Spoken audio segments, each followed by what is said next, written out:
오늘은 저번 학교에서 있었던 일들 썰과 그리고 이번 학교에 대한 Q&A 등을 해보도록 하겠습니다. 그리고 제가 새로 바꾼 학교는 브이로그를 찍은 적이 없어가지고 오늘 한번 찍어볼까 해요. 그리고 제가 학교에 다닐 때 어떤 옷을 입는지에 대해서 궁금해하시는 분들도 꽤 있더라고요. 그래가지고 옷을 한번 입으면서 살짝씩 얘기를 해보도록 하겠습니다. H&M에 갔다가 이거 완전 내 깔이잖아 싶어가지고 구매한 따끈따끈한 니트. 가격은 3만원 정도이고 저는 M 사이즈가 딱 괜찮은 것 같더라고요. 그리고 사실 제가 학교만 아니었으면 여기 안에다가 살짝 좀 진한 레이어드를 줘가지고 포인트를 줄 텐데 뭔가 학교에서는 제가 개인적으로 튀기 싫어하는 성격이거든요. 그래서 솔직히 스케줄이 없거나 하면 생얼로 가고 막 추리닝 입고 가고 그래요. 그래서 이 니트 안에 부담스럽지 않은 이 티셔츠를 입어줄 거예요. 그리고 학교 다닐 때 무조건 바지.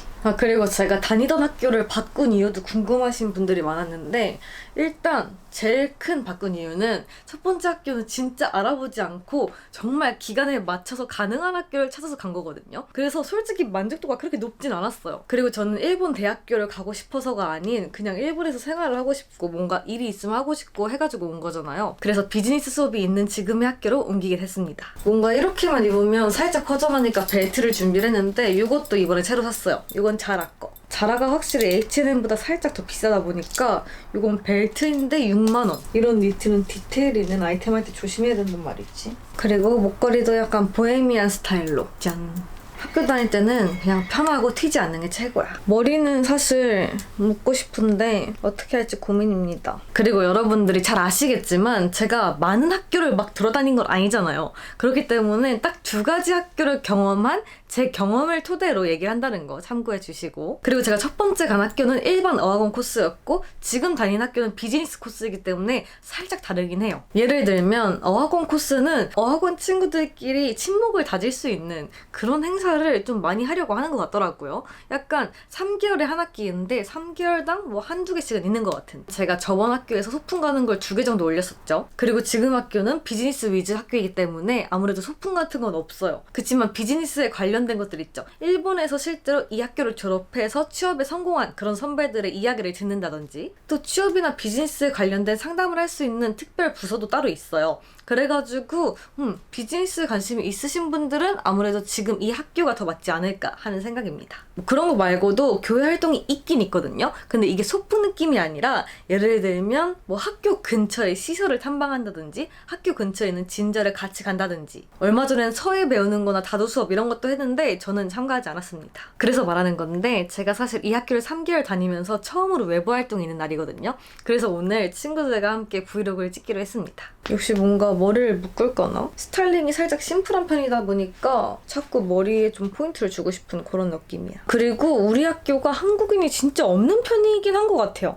왜냐면 저번 학교보다 더 없는 느낌? 우리 반에도 일단 한국인이 저 혼자고. 근데 솔직히 유학 가가지고 한국인끼리 붙어 다니면 실력 안 는다 이런 얘기 있잖아요. 근데 그게 진짜 맞는 것 같거든요. 저는 오히려 그게 더 나은 것 같은 느낌이긴 한데 뭐 한국인 많은 거 좋아하시는 분들이라면 뭐 몇 % 한국인이 있는지 그런 거 다 문의해보시는 게 좋을 것 같아요. 제가 다니는 학교만 해도 지점이 되게 여러 군데 있는데 지점마다 또 어느 나라 사람이 많은지 이런 게 다르다고 하더라고요. 그리고 진짜 극단적이게 저번 학교처럼 80%가 어느 나라 사람 이런 게 아니기 때문에 좀 더 다양한 문화에 대해서 알 수 있는 그런 느낌? 그리고 사실 아시아보다 서양 쪽이 좀 한국이랑 다른 게 많잖아요. 그래서 뭔가 좀 더 재밌는 느낌이 있긴 있어요. 예를 들면 어떤 친구는 클래스가 시작하고 얼마 안 돼서 자기 생일이라고 클래스메이트 친구들을 다 이름을 적어가지고 조그만 선물들을 나눠줬거든요. 그게 되게 재밌고 귀여웠어요. 물론 그거는 문화라기보다는 뭐 사람의 성격일 수도 있겠지만 아무튼. 그리고 제가 느낀 건데 저번 학교도 이번 학교도 살짝 레벨 높은 곳에 가면 한국인이 좀 많아지는 느낌이다. 사실 저 같은 경우는 취업이나 공부를 하겠다라는 게 주 목적이 아니라 일본에서 좀 생활을 해보고 싶고 콘텐츠를 만들고 싶은데 공부도 하면 좋잖아 라는 느낌으로 간 거라 가지고, 일단 학교들이 3개월이 1학기이기도 하고 그 학기가 끝나면 시험을 보고 레벨을 업 시켜주거나 아니면 한 번 더 하거나 하거든요. 빠른 시일 내에 성과를 내고 싶다 하시는 분들은 기초 정도는 배우고 오시는 게 좋을 것 같습니다. 그래서 사실 개인적으로 제 공부 방법을 물어보시는 분들도 꽤 많았거든요. 근데 사실 제가 진짜 주 목적이 공부가 아니다 보니까 공부를 열심히 하진 않았어요. 그래서 공부를 열심히 하시는 분들은 아마 저보다 성장이 더 빠른 분들도 있을 거고, 반대로 너무 안 한다 하시는 분들은 저보다 훨씬 느린 사람도 있을 거고, 뭐 혹은 뭐 사람마다 배우는 속도가 있잖아요. 그래서 같은 반이더라도 실력 차가 조금씩 있긴 하더라고요. 아무튼 여러분들이 가장 궁금해하시는 저의 공부 방법은 그냥 현장에서 부딪혀보는 것 같아요. 진짜 확실히 저번 학교도 이번 학교도 공부를 정말 열심히 하는 친구들이 있었어요. 근데 그 친구들이 아무래도 집에서만 공부하고 학교에서만 공부하고 학교 친구들이랑만 얘기하다 보니까 뭔가 실력이 빨리 안 늘더라고요, 회화는. 근데 저 같은 경우는 콘텐츠를 만들려면 일단 내가 이해를 잘 하고 말할 수 있어야 되잖아요. 그리고 일본 소속사랑 소통할 때도 내가 일본어를 어느 정도 할 줄 알아야지 그 이해가 좀 더 빨라지고, 그렇기 때문에 뭔가 여러분들이 보시기에 성장이 빨라 보이지 않았나 싶은데 아무래도 알바랑 같이 병행하는 친구들도 더 빨리 성장을 하더라고요, 회화 같은 경우에는. 근데 무조건 외워야 하는 것들 있잖아요. 단어라든지 한자 이런 거는 공부 열심히 하는 애들을 따라잡을 수가 없어. 그래서 이 두 가지는 진짜 외우는 수밖에 없다는 거. 물론 많이 보고 활용해보는 것도 중요하기 때문에 책을 읽는다든지 아니면 일본어로 된 무언가를 읽는다든지 하는 것도 좋은 것 같아요. 그리고 어학원 수업 시간표도 물어보셨는데 중급까지는 다 오후예요. 그리고 중급보다 좀 더 올라간다 하면 오전으로 바뀝니다. 아마 실력이 늘면 아르바이트나 일을 시작하는 친구들이 많아져서 그런 것 같긴 하거든요. 그래서 오후인 경우에는 시간이 되게 애매해요. 오후면 보통 1시쯤에 시작해가지고 4시쯤에 끝나거든요. 그렇기 때문에 약속 잡기가 되게 애매해서 저녁만 먹고 그냥 바이바이 하는 약속밖에 없는, 그리고 시간이 애매하다 보니까 저 자체도 평일에 컨텐츠 찍기가 되게 애매하고 일하기도 되게 애매해요. 근데 아무래도 오전반으로 올라가게 되면 12시, 1시 이때쯤이면 다 끝나니까 약속을 만들 때도 편하고 일을 하기도 편한 느낌. 그리고 제가 지금 다니고 있는 학교는 비즈니스교라서 그런지 일을 다니면서 다닐 수 있는 반도 있더라고요. 그 반 같은 경우는 제가 얼핏 듣기만 해가지고 잘 모르기 때문에 그건 학교 측에 문의해보시면 좋을 것 같습니다. 그리고 어학원 친구 사귀기에 대해서도 많이 물어보셨는데 사실 이게 MBTI I인 분들은 정말 힘들 거예요. 저도 힘들었거든요. 일단 수업이 하루에 3시간이고 주 5일 나가긴 하는데 쉬는 시간이 딱 한 번밖에 없어요. 근데 저 같은 경우는 아무래도 지금까지의 삶이 간택당하는 삶이었기 때문에 되게 힘들더라고요. 그래서 솔직히 말하면 지금 친구가 된 사람들도 제가 좀 간택당한 느낌이라는 거. 그리고 어학원은 제가 3개월마다 반이 한 번 바뀐다고 했잖아요. 그래가지고 3개월이 한 학기인데 그렇기 때문에 방학이 총 4번 있어요. 근데 이 방학이 길지도 않고 딱 1주에서 2주 정도? 이기 때문에 방학 때 뭔가 여행 가기도 되게 애매한 느낌. 그래서 일본 내에서는 여행을 가시는 분들도 많긴 하겠지만 평일에 못 놀았던 거를 이때 논다고 생각하시면 되는데 사실 어학원 방학 때는 다른 학교들도 방학이에요. 일본의 초중고, 대학교 다 방학이기 때문에 그때는 어딜 가도 다 붐벼. 이게 살짝 아쉬운 점이라고 할 수 있겠죠? 근데 뭐 학생이니까 어쩔 수 없지. 그리고 입학 자격에 대해서 궁금해하시는 분들도 있었는데 사실 비자에 필요한 서류들이 되게 많아요. 내 통장에 얼마 있는지 이런 것들, 이게 학비를 낼 수 있는 상황인지 일본에서 생활할 수 있는 만큼의 돈이 있는지를 확인하는 거라고 해요. 그리고 그런 것들이 다 충족이 되면 학교 입학 조건은 되게 간단해요. 일단 일반교랑 비즈니스교가 있잖아요. 일반교 같은 경우에는 고등학교 졸업하고 바로 갈 수 있다. 근데 비즈니스교 같은 경우에는 대학교 졸업을 해야만 갈 수 있거든요. 왜냐하면 취업 비자가 나올 수 있는 조건이 대학교 졸업 이상이거든요. 그래서 만약에 모국에서 대학교를 안 나왔다 하시는 분들은 일단 일반 학교를 가서 대학교를 간 다음 이 대학교를 가서 취업 비자로 전환을 하는 그런 느낌이거든요. 그래가지고 시간이 되게 오래 걸린다. 근데 생각해보면 한국에서 학교 가는 거나 일본에서 학교 가는 거나 시간 걸리는 건 똑같으니까 그거는 알아서 잘 판단하시면 될 것 같습니다. 그리고 비용 같은 경우도 많이 물어봐 주셨는데 이건 학교마다 다 다르기도 하고 학교 홈페이지에 거의 다 써 있어요. 일단 제가 다니고 있는 학교 기준으로 말씀드리면 단기랑 장기 코스가 있는데 아무래도 장기로 하면 좀 더 싸긴 하겠죠. 단기는 10주 기준으로 23만 2,500엔, 그리고 장기 같은 경우는 1년 기준이고 94만 9,000엔. 제가 생각했을 때는 저처럼 레벨 1로 시작하면 최소 1년은 다녀야 된다고 생각하고, 어학원 다니는 기간 같은 경우에는 사실 자기의 실력이나 목표에 따라서 다 다를 수도 있거든요. 일단 저처럼 히라가나밖에 모른다 하시는 분들은 최소 1년은 필요할 것 같고요. 아니면 중급부터 시작한다 하시는 분들은 아무래도 상담을 해보시는 게 제일 좋을 것 같긴 한데 6개월? 정도면 괜찮지 않을까. 그리고 3개월까지 단기 코스는 비자가 없어도 다닐 수가 있어요. 그래서 그 경우에는 쉐어하우스, 먼슬리 맨션, 뭐 학교 기숙사 이 정도의 선택지가 있는데 제가 쉐어하우스 사는 거 보여드렸었잖아요. 정말 추천하지 않고, 그리고 쉐어하우스가 간단하지 않아요. 뭐 에어비앤비처럼 그냥 돈 내고 예약하면 된다 이게 아니고 뭐 내야 되는 서류들도 있고 있고 보험도 가입해야 되고 그런 게 있기 때문에 돈만 괜찮으면 단기 분들의 경우에는 에어비앤비가 나을 수가 있다. 제가 살던 쉐어하우스 그리고 이 집에 이사 오기까지 과정은 다 영상으로 있으니까 그 영상들 참고해 주시면 좋을 것 같고요. 그리고 어학원 규칙에 대해서 물어보시는 분들도 있더라고요. 근데 규칙이 생각보다 그렇게 막 엄격하진 않아요. 근데 일단 출석률은 80% 이상을 지키는 게 좋다. 80%를 지켜야 되는 이유는 비자 연장이라든지 여러 가지 하고 싶은 거에 좀 문제가 생길 수가 있거든요. 제가 알기로는 70% 정도 되면 출입국 관리소에서 연락이 간대요, 학교에.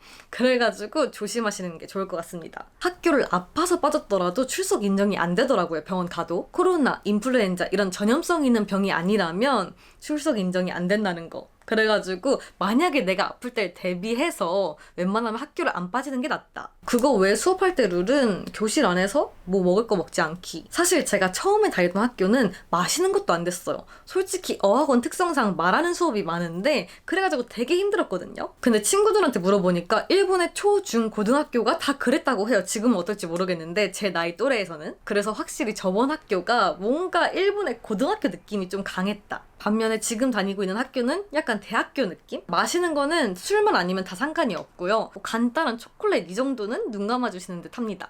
그리고 교실 안에서 모자 쓰지 않기. 저번 학교는 모자를 쓰고 가면 무조건 벗게 했거든요. 근데 지금 학교는 무조건 벗게 하진 않는데 뭐 주의해주세요 라는 느낌? 근데 캡모자가 아닌 비니 같은 경우에는 또 관대한 것 같더라고요. 저번 학교에서도. 뭔가 비니 같은 경우는 얼굴이 다 보이기도 하고 그리고 좀 추워서 쓴다는 그런 이미지가 있어서 그런지 비니는 굳이 벗게 하진 않았어요. 저번 학교에서도. 이번 학교에서도 비니 정도는 쓰고 수업하는 분들도 많고요. 그리고 저번 학교도 이번 학교도 가발은 괜찮다고 하더라고요. 그리고 수업에 대해서 궁금해하시는 분들도 많았는데 사실 수업 같은 경우 대부분은 그냥 책을 보고 강의 듣듯이 수업을 들어요. 근데 이제 그때 배운 거를 바로 친구들끼리 연습할 수 있도록 그런 환경을 만들어주시거든요. 그래서 가까이 있는 친구들끼리나 아니면 팀을 따로 정해주셔가지고 그 친구들끼리 토론을 하거나 발표를 하거나 아니면 뭐 대화 연습을 하거나 하는 시간이 있습니다. 그리고 레벨 테스트를 하고 반을 배정받기 때문에 뭐 내 실력에 맞는 수업이거든요. 내 실력에 맞게 알기 쉽게 알려주시는 수업이기 때문에 그런 거에 대해서는 걱정할 필요가 없다. 그리고 반 배정 같은 경우에는 초반 일주일 동안 반을 바꿀 수 있는 기회가 있거든요. 그때는 다른 반을 청강해도 된다고 하더라고요. 그래서 레벨 테스트를 하고 반이 배정이 됐는데 이 수업 너무 어려워 아니면 이 수업 너무 간단해 하시는 분들은 다른 반으로 이동도 가능하다는 거. 그럼 이렇게 학교에 관한 질문들 온 거 거의 다 답변을 해봤거든요. 좀 더 세세한 부분들도 있긴 있었는데 그 부분들은 학교에 직접 문의해보시면 좋을 것 같아요. 학교에 한국어랑 영어 대응 가능한 선생님들도 계시거든요. 그렇기 때문에 무서워하지 마시고 편하게 문의해보셔도 될 것 같아요. 그리고 대망의 저번 학교에서 있었던 이야기. 제가 30분 뒤에 학교를 가다 보니까 밥을 먹어야겠습니다. 솔직히 편의점에 VIP 있었으면 저 벌써 VIP 찍었어요. 맨날 편의점에서 사 먹는데 오늘은 뭔가 스파게티가 땡기더라고요. 따란. 대망의 그 이야기를 시작해보자면 저번 학교는 제가 작년 4월부터 12월까지 다녔어요. 근데 처음 시작하자마자 3명한테 고백 공격을 받았습니다. 일단 3명 다 중국인이었고 그 중에서 한 명은 되게 어렸거든요. 저보다 5살 정도 어렸는데 그 친구는 좋아하는 티 정말 많이 내고 맨날 제 옆에 앉으려고 하고 그리고 같이 밥 먹자, 뭐 같이 숙제하자 이런 말을 진짜 많이 했어요. 근데 솔직히 그때는 5살 연하면 귀엽잖아요. 그래가지고 귀엽다 하면서 그냥 놀자고 하면 놀고 그랬어요. 근데 여기서 포인트는 제가 놀 때 늘 그 친구한테 나는 연애할 생각 없고 너는 내 취향도 아니다 이 말을 진짜 많이 했거든요. 그래가지고 괜찮을 줄 알았지. 그리고 그 친구도 알겠다고 했어요 분명. 근데 알고 보니까 뒤에서 학교 사람들한테 제가 자기 여자친구라고 말하고 다녔다는 거예요. 그 소문을 듣고 와 이게 뭐지? 그래서 사실 그 소문 들은 첫날에는 그냥 그 친구한테 말했어요. 난 분명히 얘기를 했고 난 너의 여자친구가 아니다. 근데 알겠대. 근데 그 친구가 또 여자친구라고 말하고 다닌 친구들한테 제가 일일이 해명하기가 너무 힘든 거예요. 해명을 했지만 믿지도 않아. 그래서 그 뒤로 그 친구를 만나지도 않고 멀리했습니다. 그러니까 좀 해결이 되더라고요. 그리고 두 번째는 30살 정도였던 것 같은데 진짜 무서웠어요. 그분이랑은 반에서도 얘기를 한마디도 해본 적이 없고 반 친구들이 다 같이 밥 먹은 적이 있어요. 그때도 솔직히 대화는 그 사람이랑 안 했거든요. 근데 그 식사 자리 이후에 계속 제가 학교에서 인사를 먼저 하지 않거나 아니면 못 들어서 제가 답장을 못 했어요. 근데 그 뒤로 학교에서 저한테 인사를 했는데 제가 못 봤나 봐요. 근데 갑자기 DM으로 왜 나를 무시하냐 이런 식으로 얘기를 하는 거예요. 그래가지고 아니다 나 무시한 적 없다 못 봤나 보다 미안하다 이렇게 말을 했죠. 근데 갑자기 그때 그분이 혼자 너는 날 어떻게 생각하냐 이런 식으로 급발진을 하는 거예요. 그래가지고 이게 뭐지? 되게 당황스러웠어요. 그래가지고 설명을 잘했지. 왜냐면 같은 반 사람이니까. 근데 그렇게 제가 잘 설명했는데도 불구하고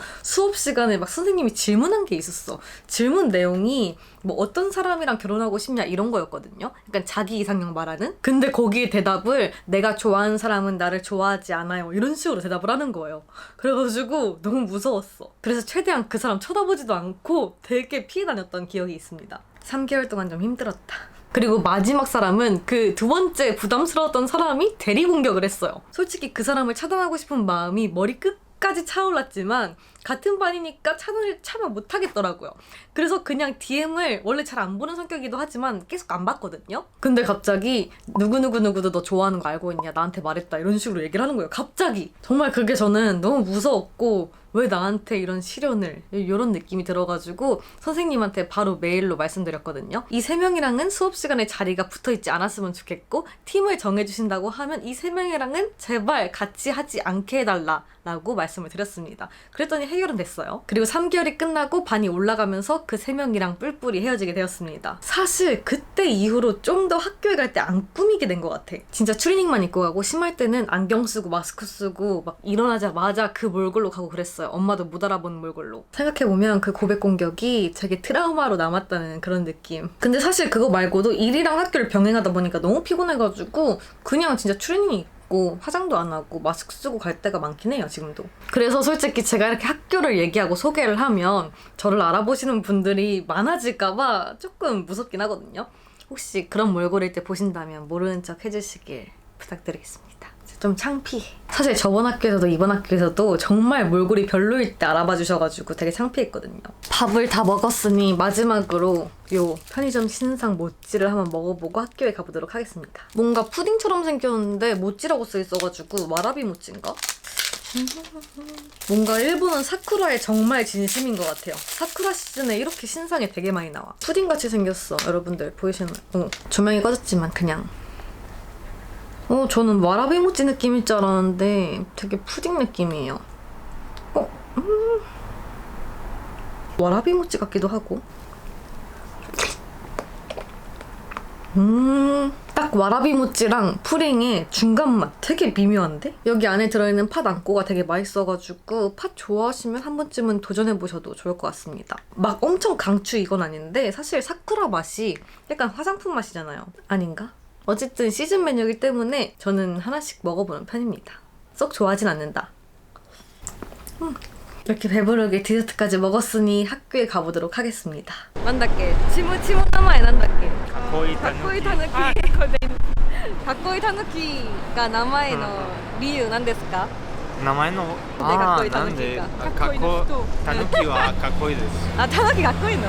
そうかわいいとかっこいい。かわいいとかっこいい。場所は植物園だから植物園だからこの場所は住んでいる。かわいい。授業のためにあそこで写真とか撮ってもいいですか？はい、大丈夫です。ビデオあったかい。カフェみたいだね、なんか。スイカ大好き。でも韓国でスイカとかミルクとか、ファッチェ。これはとても美味しい。夏の時。そう。スイカこれ何これ？チリ。スイカにチリ？スイカ。美味しい？美味しい？本当に美味しいです。嘘。ちょっと甘い？辛い。辛くない？辛い？少し辛い。でもメキシコ人はレモン少しじゃない。自己紹介。メキシコ自己紹介急に。イバンと申します。メキシコ人。メキシコは暑い？少ない。本当？寒くなる。何度ぐらい？ 23? 少しだ。あ1年全部23ぐらい。はいはい。すごい。冬も冬17ぐらい。天気めっちゃいい。はいはいは好きな植物ある？アロエベラ。私はアロエ。他はモンステラ。モンステラ。こっちにはないね。クロエさん自己紹介。はい。クロエと申します。フランス人です。パリに住んでいた。羨ましい。パリめっちゃ綺麗。綺麗けど、い。けど、パリの人優しいじゃん。優しくない。ちょっと安全じゃない。安心じゃない。夜とか。夜とか一人で電車乗らない。昼でも？夜。まあカバンは確かに。今度メシコは？銃ある？ゲンがある。夜も怖いね。夜は危ないです。パリとかメキシコには夜に遊ばない？遊ばない。お酒とかできますけど、人気な場所だけできます。レストランとかバーとかでも後で自分の車タクシーとか。タクシー時々危ないもんタクシーも？タクシーの運転者はちょっと悪いの人本当？メキシコも。女の人ちょっとウーバーとか。電話番号はないおかしいよね。なんかある？タヌキ？履いた？はいた。こんにちは。本当にタヌキじゃん。何あれ？タヌキのうち。ここにパイナップルある。本当だ。これもパイナップル。熱い？タイタニック。レタスサラダサラダもよくわかんない。ありがとう。